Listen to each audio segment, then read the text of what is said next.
بسم اللہ الرحمن الرحیم الحمد للہ وکفا وسلام علی عباده الذین اصطفى اما بعد فاعوذ باللہ من الشیطان الرجیم بسم اللہ الرحمن الرحیم وما كان الله ليضيع إيمانكم إن الله بالناس لرؤوف رحيم وقال تبارك وتعالى ومن تطوع خيرا فإن الله شاكر عليم وقال تبارك وتعالى ويعذب المنافقين والمنافقات والمشركين والمشركات الظانين بالله ظن السوء صدق الله العلي العظيم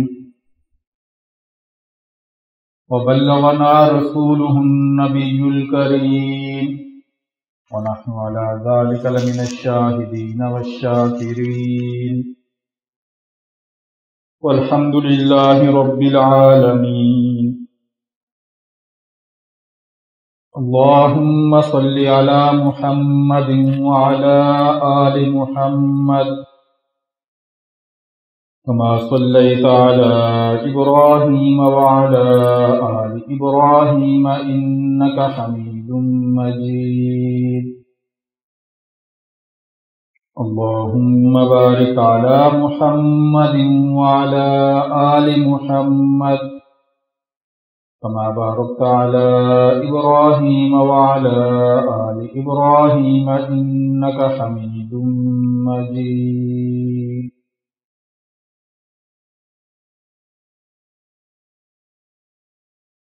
میرے معزز و محترم سامعین گرامی قدر، میں آپ حضرات کے سامنے قرآن مجید فرقان حمید کے 3 مختلف مقامات سے 3 آیات کریمہ تلاوت کی ہیں۔ آج کی اس نشست میں انہی مبارک آیات کی روشنی میں چند ضروری گزارشات عرض کروں گا۔ اللہ رب العزت سے دعا ہے کہ صحیح بات بیان کرنے کی توفیق عطا فرمائے اور پھر ہم سب کو سمجھ کر اخلاص کے ساتھ عمل کرنے کی بھی توفیق عطا فرمائے۔ پہلی آیت مبارکہ دوسرے پارے کی ہے۔ ارشاد باری تعالی ہے وَمَا كَانَ اللَّهُ لِيُضِيعَ إِيمَانَكُمْ، کہ اللہ کی ذات ایسی ذات نہیں ہے کہ تمہارے ایمان کو اور تمہارے اعمال کو ضائع کر دے۔ اللہ تعالیٰ کی ذات وہ ذات نہیں ہے جو تمہارے ایمان کو ضائع کر دے یا تمہارے اعمال اور نمازوں کو ضائع کر دے۔ ان اللہ بالناس لرؤوف، یقیناً اللہ کی ذات انسانوں پر بہت زیادہ شفیق ہے۔ رحیم، اور اللہ کی ذات انسانوں پر بہت زیادہ مہربان ہے۔ دوسری آیت مبارکہ بھی دوسرے پارے ہی کی ہے۔ ارشاد باری تعالی ہے وَمَن تَطَوَّعَ خَيْرًا، جو شخص خوشی کے ساتھ کوئی بلائی اور نیکی کا کام کرتا ہے، اپنے دل کی رضامندی کے ساتھ، اپنے اوپر بوجھ سمجھ کر نیکی کا کام نہیں کرتا کہ خود کو دباؤ میں محسوس کر کے نیکی کا کام نہیں کرتا، بلکہ اپنے دل کی خوشی اور رضامندی سے خیر اور بھلائی کا کام کرتا ہے۔ فَإِنَّ اللَّهَ شَاكِرٌ، تو اس چیز کو یاد رکھے کہ اللہ ایسے نیک کام کی بہت زیادہ قدر کرتے ہیں۔ جو نیکی کا کام، جو اچھا کام انسان نے اپنی خوشی کے ساتھ کیا ہو، اپنی دل کی رضامندی کے ساتھ کیا ہو، شرح صدر کے ساتھ کیا ہو، دل کی وسعت اور کشادگی کے ساتھ کیا ہوا ہو۔ ایسے نیک کام کی اللہ کے ہاں بہت زیادہ قدر و قیمت ہے، علیم، اور ایسے نیک کام کو اللہ اچھی طرح جانتے ہیں، خواہ وہ چھوٹا ہی سا کیوں نہ ہو، بظاہر معمولی ہی کیوں نہ ہو، اللہ اس کو جانتے ہیں۔ تیسری آیت مبارکہ 26ویں پارے کی ہے۔ ارشاد باری تعالی ہے فَيُعَذِّبَ الْمُنَافِقِينَ وَالْمُنَافِقَاتِ، اللہ ان منافق مردوں کو عذاب دیں گے اور ان منافق عورتوں کو عذاب دیں گے، والمشرکین والمشرکات، اور اللہ ان مشرک مردوں کو عذاب دیں گے اور ان مشرک عورتوں کو عذاب دیں گے، الظانین باللہ ظن السوء، جو اللہ کے بارے میں بدگمانی رکھتے ہیں، اللہ کے بارے میں اچھا گمان نہیں رکھتے، اللہ تعالیٰ کے بارے میں بدگمانی کا شکار ہوتے ہیں۔ ایسے منافق مردوں اور منافق عورتوں اور مشرک مردوں اور مشرک مردوں کو عورتوں اور مشرک مردوں کو اللہ عذاب کا نشانہ بنائیں گے اور وہ اللہ کی عذاب اور پکڑ میں آئیں گے۔ یہ 3 قرآن مجید فرقان حمید کے مختلف مقامات کی کچھ آیات کریمہ ہیں جن کا لفظی ترجمہ آپ حضرات نے سماعت فرمایا۔ ان آیات میں سے جو پہلی آیت مبارکہ ہے، پہلی آیت مبارکہ میں اللہ اس چیز کو بیان فرما رہے ہیں کہ اللہ تمہارے ایمان اور تمہارے نیک اعمال کو ضائع نہیں کرتا، بے وقت اور بے حیثیت نہیں بناتے، بلکہ اللہ کے ہاں تمہارے ہر نیک عمل کی وقت، حیثیت، قدر و قیمت ہوتی ہے۔ اس آیت مبارکہ کے نزول کا ایک خاص واقعہ سبب بنا۔ یہ آیت جو اللہ نے نازل کی، اس آیت کو نازل کرنے کا ایک خاص پس منظر تھا۔ جب مسلمانوں کو اللہ نے حکم دیا کہ تم لوگ ایک خاص حکمت اور مصلحت کے تحت اپنا قبلہ تبدیل کر دو، پہلے بیت المقدس کی جانب تم منہ کر کے نماز پڑھتے تھے، اب میں تمہیں یہ حکم دے رہا ہوں کہ تم بیت اللہ کی جانب اپنا منہ کر کے نماز ادا کرو۔ اللہ کا یہ حکم حکمت پر مبنی تھا۔ اللہ کے احکامات میں نسخ موجود ہے، منسوخی کا عمل موجود ہے۔ قرآن مجید میں اللہ تعالیٰ نے اس چیز کو بیان فرمایا کہ میں نے اپنے احکامات میں منسوخی کا یہ عمل رکھا ہوا ہے، اور اس میں میری بے پناہ حکمتیں ہیں، مصلحتیں ہیں، جن حکمتوں اور مصلحتوں کی وجہ سے میں ایک چیز کا حکم دیتا ہوں، پھر وہ حکم لے کر دوسری چیز کا حکم دے دیتا ہوں، پھر وہ چیز لے کر ایک تیسری چیز کا حکم دے دیتا ہوں۔ جیسے حکیم اور طبیب اور معالج ہوتا ہے،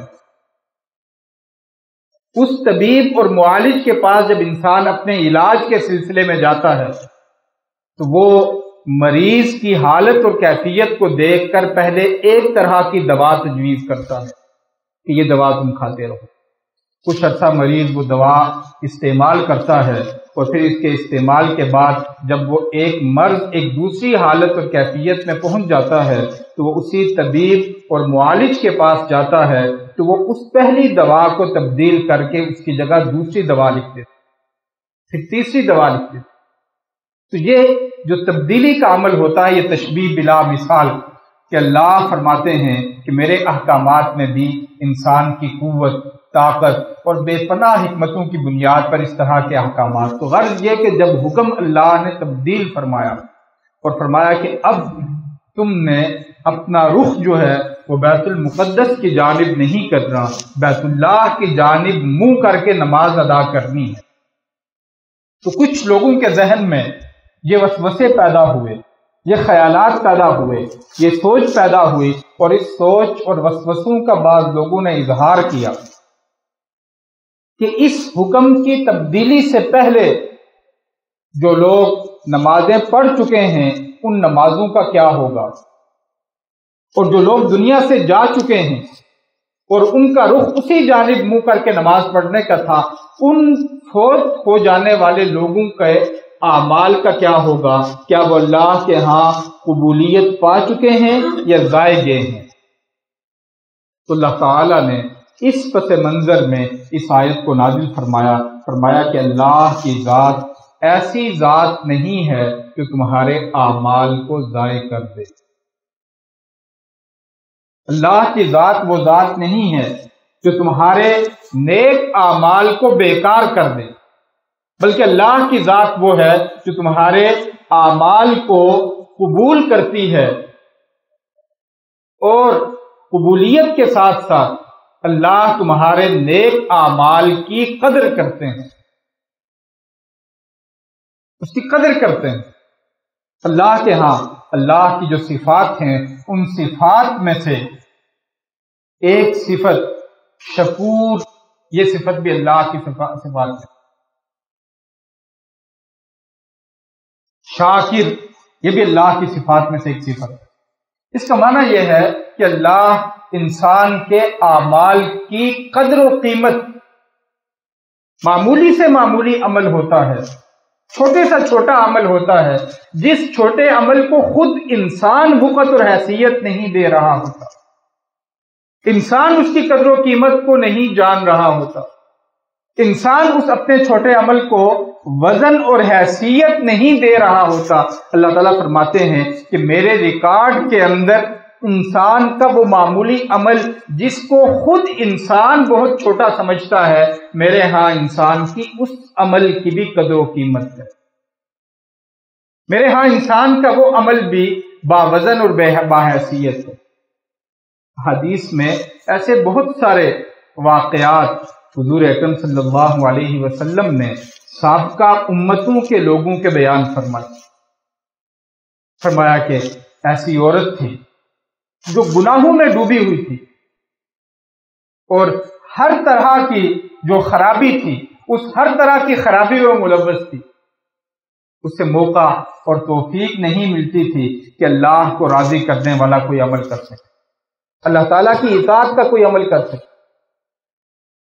ایک مرتبہ ایک جگہ سے گزری اور وہاں دیکھا کہ ایک کتا ہے جو پیاس کی وجہ سے شدید کلبلا رہا، تکلیف میں مبتلا۔ اس کے خیال میں آیا اور اس نے کنویں کے اندر سے پانی کا انتظام اور بندوبست کر کے اس کتے کو پانی پلایا۔ اللہ نے اس معمولی عمل جو اس کی نظر میں بہت معمولی تھا اور بابوقت اور بے حیثیت نہیں تھا، اللہ نے اس کو بھی درجہ قبولیت سے نواز کر اس کی مغفرت اور بخشش کا اس کو ذریعہ بنا دیا، اس عورت کی مغفرت اور بخشش کا ذریعہ بنا دیا۔ یہی تعلیم اور یہی تلقین اللہ کی جانب سے اہل ایمان کو کی گئی کہ اپنے اعمال کے بارے میں حقارت نہ کیا کرو، اپنے اعمال کو معمولی نہ سمجھا کرو، اپنے اچھے اعمال کے بارے میں شک اور تذبذب میں نہ رہا کرو، وہ چھوٹا عمل ہو یا بڑا عمل ہو، اس عمل کے بارے میں شک اور تذبذب میں نہ رہا کرو کہ معلوم نہیں کہ اللہ کے ہاں یہ قبولیت پا رہا ہے یا نہیں پا رہا، بلکہ اس امید کے ساتھ، اس توقع کے ساتھ، اس یقین کے ساتھ کیا کرو کہ میرا یہ عمل اللہ کے ہاں شرف قبولیت پا رہا ہے، ضائع نہیں ہو رہا، اللہ اس کو قبول فرما رہے ہیں۔ اپنی دعاؤں کے بارے میں کہ دعاؤں کے اندر جو طاقت ہوتی ہے، جو دعا کے اندر ایک روح کی حیثیت رکھتی ہے، وہ طاقت اور وہ روح کی حیثیت رکھنے والی چیز یہی یقین ہے کہ اللہ کے بارے میں اس یقین کو رکھ کر انسان دعا کرے کہ اللہ میری دعا کو سنتے ہیں اور قبول کرتے ہیں۔ شک کے ساتھ دعا نہ کی جائے، تذبذب کی کیفیت اور حالت کے ساتھ دعا نہ کی جائے، تردد کے ساتھ دعا نہ کی جائے، بے یقینی کی حالت اور کیفیت کے ساتھ دعا نہ کی جائے، بے اطمینانی کی حالت اور کیفیت کے ساتھ دعا نہ کی جائے۔ اپنے عمل کے بارے میں بھی یہی ہے کہ اپنے عمل کی حقارت نہ کی جائے کہ میری نماز کہاں ہے۔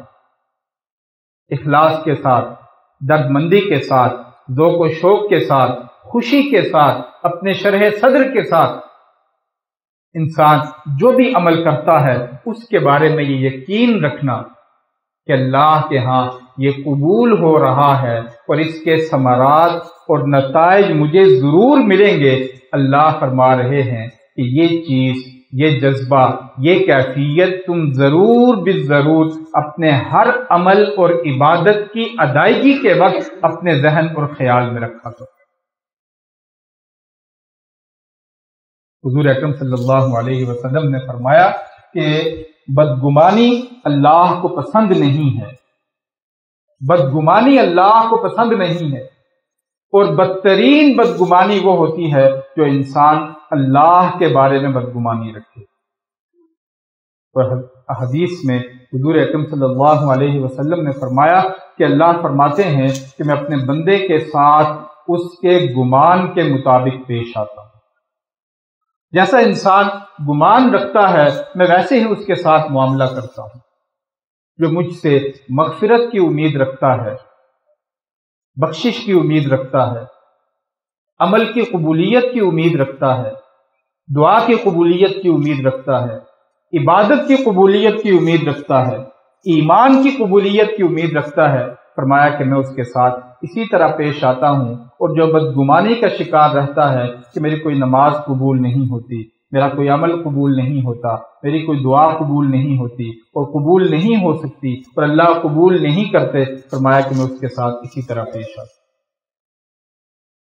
تو یہ چیز بڑھتے بڑھتے بسا اوقات بدگمانی کسی انسان کے بارے میں بھی کرنا جائز نہیں ہے۔ اللہ تعالیٰ نے فرمایا یا ایھا الذین آمنوا اجتنبوا کثیرا من الظن ان بعض الظن اثم، اے ایمان والو کثرت کے ساتھ بدگمانی کرنے سے بچو، خواہ مخواہ دوسروں کے بارے میں شک میں مبتلا نہ رہا کرو، شک میں مبتلا نہ رہا کرو، شکوک و شبہات کا اظہار نہ کیا کرو کہ اس کی زندگی ایسا ہے، اس کا عمل ایسا ہے، عمل تم نے دیکھا نہیں ہے، اس کی گھر کی زندگی تم نے دیکھی نہیں ہے، اس کے معمولات کو تم جانتے نہیں ہو، قطعی اور یقینی طور پر تمہارے پاس کسی چیز کی خبر نہیں ہے، وہم کی بنیاد پر،